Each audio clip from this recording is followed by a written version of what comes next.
Friends, welcome back to my channel women's health talk. और यहाँ पर हम बात करते हैं वीमेंस के हेल्थ से रिलेटेड टॉपिक्स पर।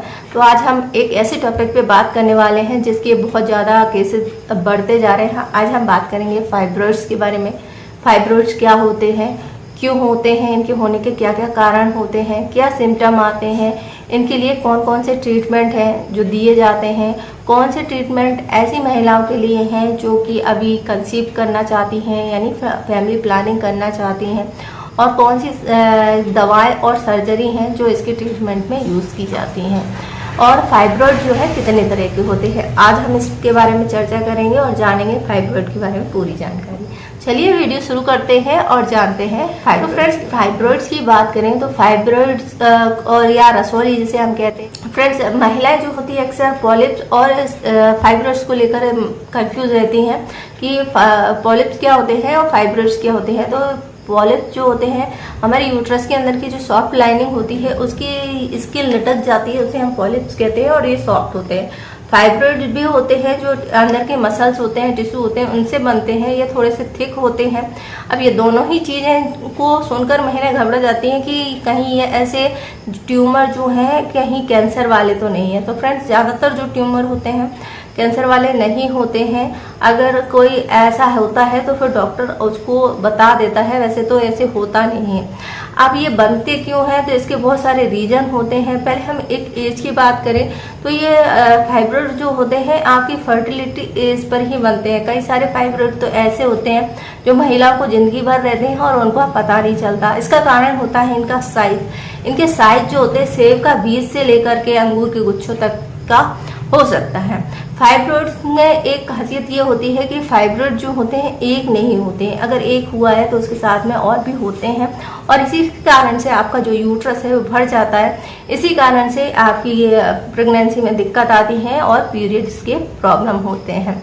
इसके जैसे कि मैंने कहा, इसके सिम्टम्स की अगर हम बात करें तो जो फाइब्रॉइड्स होते हैं ऐसी महिलाओं के जो यूट्रस में फाइब्रॉइड बनते हैं उनको यूट्रस में भारीपन लगता है, एब्डोमिनल एरिया में सूजन सी रहती है, भारीपन लगता है। इनके पीरियड जो है काफ़ी पेनफुल रहते हैं, इंटरकोर्स के समय इनको दर्द होता है, प्रेगनेंसी नहीं ठहरती है। इसके अलावा इनको ब्लीडिंग हैवी होती है और पेनफुल काफ़ी पीरियड होते हैं।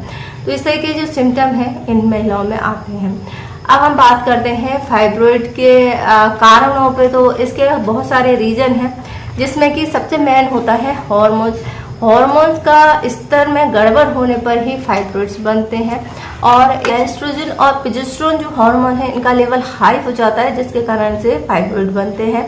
इसके दूसरा रीजन होता है जेनेटिक, यानी कि आपकी माँ बहन या फैमिली में किसी को रहा है तो फिर आपको फाइब्रॉइड्स होने की संभावना बहुत ज़्यादा होती है। इसके अलावा मोटापा भी एक बहुत बड़ा रीजन है।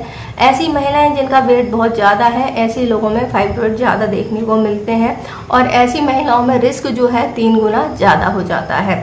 इसके अलावा जो लोग असंतुलित डाइट लेते हैं, यानी बाहर का खाना ज़्यादा खाते हैं, फास्ट फूड ज़्यादा खाते हैं, उन लोगों में भी फाइब्रॉइड की बनने की संख्या जो है ज़्यादा होती है। और ऐसी महिलाओं का जो खाना होता है वो पोषण रहित रहता है, तो ऐसी महिलाओं को फाइब्रॉइड्स होने के चांसेस ज़्यादा होते हैं।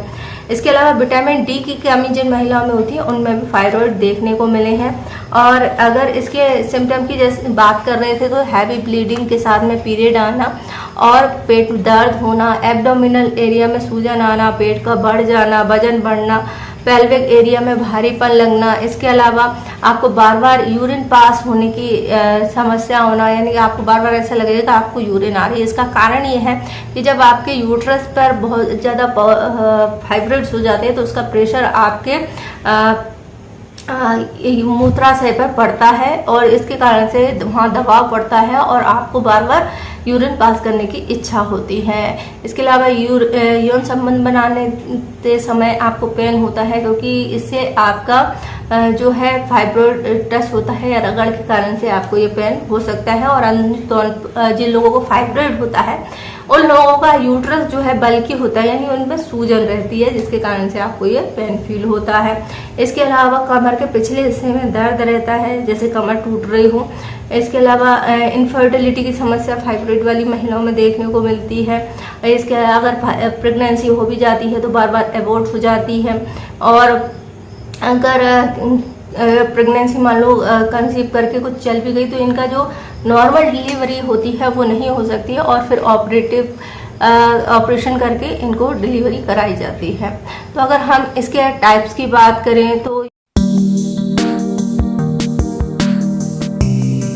यूट्रस में अलग अलग जगह पर बनते हैं, जैसे कि यूट्रस की लाइनिंग जो होती है उसमें अंदरूनी हिस्से में बनने वाले एक फाइब्रॉइड होते हैं, एक मिडिल लेयर होती है उस पर बनते हैं, कुछ बाहर भी बनते हैं। इसी के आधार पर इनको अलग अलग कैटेगरीज में बांटा गया है, और इसी के अकॉर्डिंग इनका ट्रीटमेंट होता है, और इसी के अकॉर्डिंग इनका नाम है।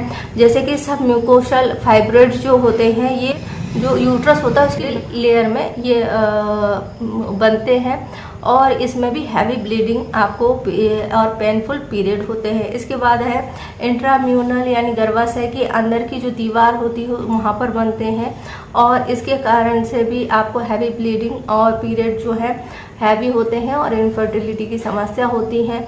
इसके बाद सब सेरोसल जो होते हैं वो होते हैं यूट्रस की बाहरी, सबसे बाहरी लेयर होती है, वहाँ बनते हैं, और इसके कारण से आपके ऑर्गन्स पर असर पड़ता है, जैसे रीढ़ की हड्डी, ब्लैडर पर इसका असर पड़ता है, और इसके कारण से आपको दर्द रहता है।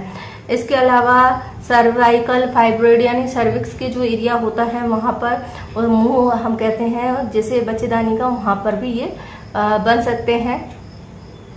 इसके अलावा इंट्रा लिगामेंट्स फाइब्रॉइड जो होते हैं, जो आपका यूट्रस के टिश्यू होते हैं, इनके विकसित होने पर ये बन जाते हैं, और इनके भी पीरियड डिस्टर्ब होते हैं और हैवी हो सकते हैं।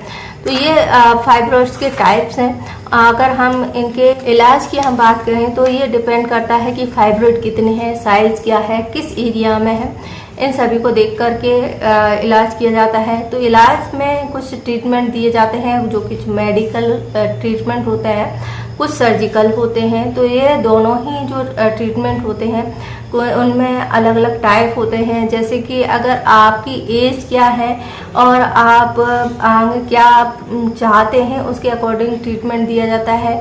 हर ट्रीटमेंट जो होता है, आपका फाइब्रॉइड कहाँ है और किस टाइप का है, उस पर डिपेंड करता है। हर सर्जरी हर फाइब्रॉइड पर काम नहीं करती है। कुछ केसेस में कोई दूसरी अच्छी से काम करती है, कुछ में दूसरे से अच्छे से काम करती है। तो जो फाइब्रॉइड है, इनके कई बार ऐसा होता है कि कोई लक्षण ही नहीं होते हैं, और कुछ मेडिसिन ऐसी दी जाती हैं जिसमें कि फाइब्रॉइड को सुखा दिया जाता है, जिससे उनका आकार कम हो जाता है। लेकिन मेडिकल जो ट्रीटमेंट होते हैं उनमें दिक्कत ये होती है कि जब तक आप दवाएं ले रहे होते हैं, इनका साइज जो है छोटा हो जाता है, और जब आप इन दवाओं को छोड़ देते हैं तो ये वापस से बड़े हो जाते हैं। कई बार इनकी बढ़ने की गति जो है बहुत ज़्यादा तेज हो जाती है। फिर ऐसे केसेस में आपको सर्जरी के ऑप्शन दिए जाते हैं।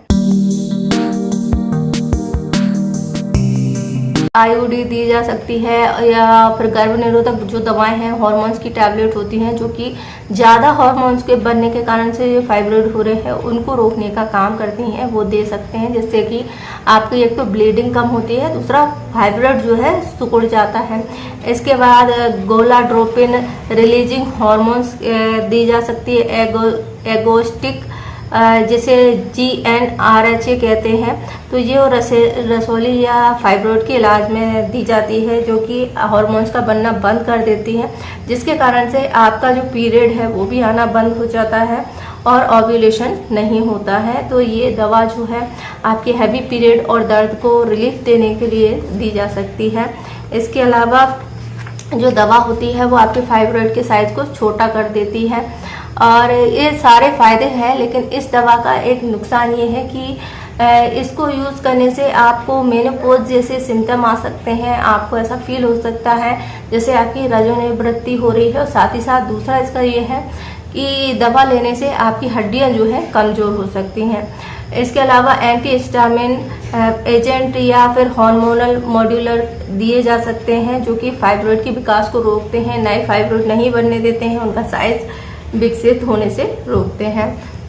तो ये सारे ऑप्शन होते हैं। इसके बाद अगर हम सर्जिकल प्रोसेस की बात करें तो इसमें एब्डोमिनल हिस्टेरेक्टोमी की जाती है, जो कि आपके एब्डोमिनल एरिया जो होता है उसको पेट में कट करके गर्भाशय को बाहर निकाल देते हैं और फिर वहाँ से जो फाइब्रॉइड होते हैं उनकी काट करके बाहर किया जाता है। दूसरा होता है वेजाइनल हिस्टेरेक्टोमी। तो ये जो होती है इसमें आपका गर्भाशय वेजाइनल एरिया से बाहर निकाला जाता है और वहाँ से फाइब्रॉइड्स को कट करके बाहर निकाला जाता है।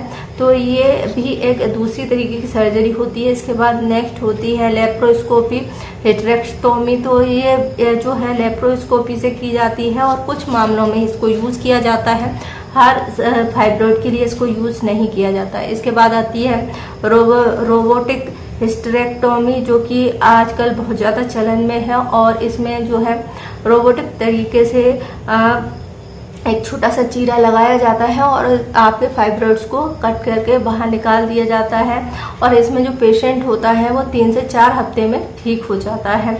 इसके बाद है मायोमेक्टोमी, जो कि गर्भाशय की दीवार पर जो फाइब्रॉइड होते हैं उनके लिए अच्छे से काम करती है। जो गर्भाशय की दीवार पर फाइब्रॉइड है उनको हटाने का काम करती है और ये उन लोगों के लिए बहुत अच्छा है जो आगे फ्यूचर में प्रेगनेंसी प्लान करना चाहते हैं। इसके बाद है हिस्टेरेक्टोमी रिसेक्शन ऑफ फाइब्रॉइड। तो इसमें दूरबीन की सहायता से आपका इलाज किया जाता है।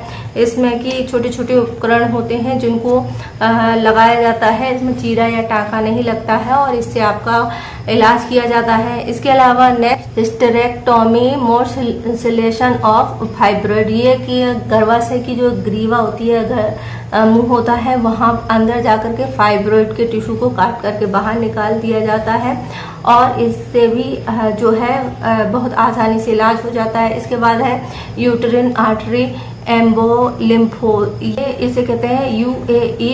इसमें क्या होता है, एक ट्यूब होती है जो कि आपके गर्भाशय में डाली जाती है और वहाँ से एक लिक्विड सॉल्यूशन डाला जाता है जिससे कि जो आपका फाइब्रॉइड है उसको सुकोड़ दिया जाता है, सुखा दिया जाता है और फिर उसको बाहर निकालते हैं। कि जो सर्जरी होती है एक्सरे में देखते हुए की जाती है। इसके बाद आती है एंडोमेट्रियल एब्लेशन। तो ये एब्लेशन जो सर्जरी होती है इसमें भी जो फाइब्रॉइड होता है उसको छोटा करके निकाला जाता है। इसके बाद एक और है MRI, इसमें कि स्कैन किया जाता है कि फाइब्रॉइड कहाँ है, किस स्थिति में है, कितना बड़ा है, किस एरिया में है और उसके अकॉर्डिंग उसका ट्रीटमेंट दिया जाता है। तो ये फाइब्रॉइड से जुड़े हुए टेक्निक हैं जिनसे इलाज किया जाता है और इसका ट्रीटमेंट दिया जाता है। तो आई होप आपको ये जानकारी पसंद आई होगी। जानकारी पसंद आए तो वीडियो को लाइक करें, शेयर करें, हमारे चैनल को सब्सक्राइब करें। इससे जुड़ा हुआ कोई क्वेश्चन है तो आप हमें कमेंट्स कर सकते हैं, मैं इंस्टाग्राम पे फॉलो कर सकते हैं। और अगर आप फाइब्रॉइड के पेशेंट हैं और चाहते हैं कि फाइब्रॉइड नेचुरली तरीके से आप कैसे क्योर कर सकते हैं या फिर फाइब्रॉइड में कौन सी डाइट जो है लेनी चाहिए, तो आप हमें कमेंट्स करके बताइए। इस पर आगे नेक्स्ट वीडियो बनाने की कोशिश करेंगे। वीडियो देखने के लिए आपका धन्यवाद।